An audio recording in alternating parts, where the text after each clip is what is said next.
It's 9:17 right now, and November is Diabetes Awareness Month. More than 38 million Americans are living with some form of the disease, and there are a lot of misconceptions when it comes to diabetes, especially when it comes to what we eat. A women's health dietitian, Valerie Agyeman, is here to help debunk some common myths and set the record straight on diabetes nutrition. Thank you so much for being with us. So happy to be here. You already know why I'm here, to set the record straight. Yeah, let's talk about one of the things that we think we know, that diabetes is caused by eating too much sugar.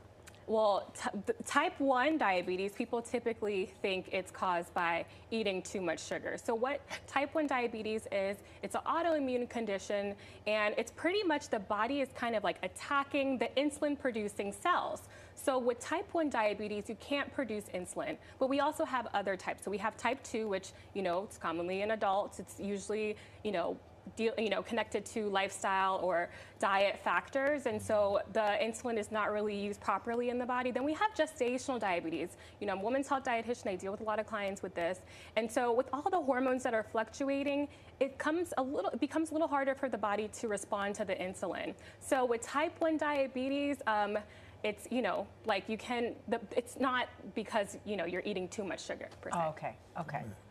Is it true that the people with diabetes can't eat fruit? Okay, that is another myth. Okay, myth.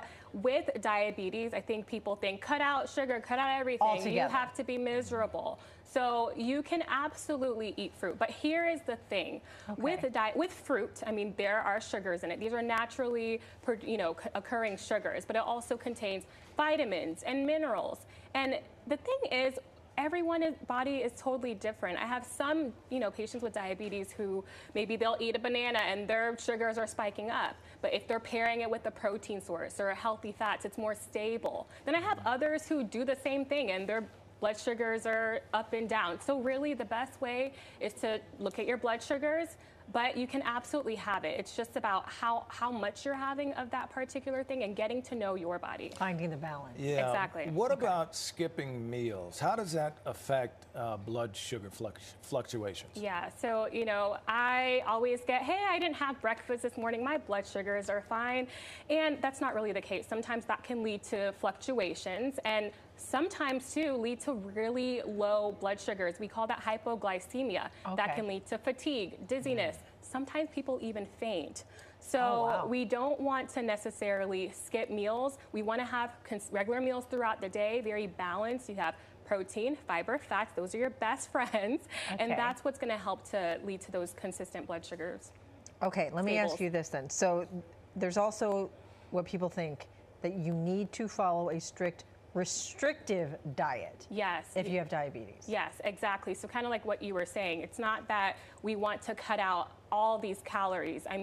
If we're cutting out calories, not eating too much, that can lead to, slower metabolism. You can feel deprived, and that can also affect our blood sugar. So we don't want to cut out calories. Work with your dietitian, work with the health professional.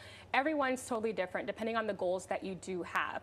But we don't want to cut out calories. Please do not eat. Get some, really balanced meals into your eating routine. Well, one of the things we're told is to cut carbs. Do we really need to cut carbs? That is like the number one thing I hear, number one misconception. You can absolutely have carbs, but we need to think about the type of carbs that you have on a regular basis. Okay. We want to go for carbs that are, higher in fiber. We want to make sure that we're having, whole grains in our diet, oats and, whole grain breads. That tends to balance blood sugars a little better compared to other types of foods. This is not the time you want to go for a lot of candy, a lot of cookies and cakes. That tends to spike up our blood sugars. And what about pasta? So pasta, I think it depends, right? Because some people, maybe if they're pairing pasta and they have their protein and they have their whole grains, it can lead to more stable blood sugars, whereas other people, it can kind of spike it up. So you got to check your blood sugars if you're tracking with the continuous glucose monitor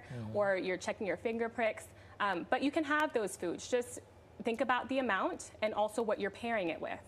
Okay, let me ask you. Oh, go ahead. I was going to say, one question I had is about what some doctors call prediabetes. People go in, they get the blood test, everything's fine, but you're kind of in that range for Yes. prediabetes. What exactly is that? Yeah, so prediabetes, that's kind of like that middleman between like you are on your way to diabetes. It's that like range right before. Typically around this time, I mean, I have a number of clients that have this. Yeah. You know, we're working on, you know, exercise. Believe it or not, exercise definitely can help to lower your blood sugars. You know, it helps to the insulin be used a little bit better in the body. So. If you have prediabetes, work with a health professional. You know, I've seen times where people have been able to lower their points significantly, and they're doing very, very well. So this is the time to do that. What about moms that have had gestational diabetes? Does that mean that you're more susceptible to getting the diabetes down the road? According to the World Health Organization, those who do have gestational diabetes or had it throughout their pregnancy are at higher risk for developing type 2 diabetes later in life. So what you need to do is you need to, you know, after baby's here and everything, don't forget to go back to your doctors and just get checked out, you know, yearly. Make sure you're all good. Get your labs done. Look at your hemoglobin A1C. See what your levels are. See if you are in the prediabetes phase. But also, I mean, exercise, eating a balanced diet, maintaining healthy weight. All of those different things can help to make sure that you are keeping your blood sugars in check and you are feeling your best self. Great. All right. Wonderful advice. Valerie, thank you so much. course. We appreciate it. And of course, we'll have more on diabetes awareness on our website. That's right, PIX11.com.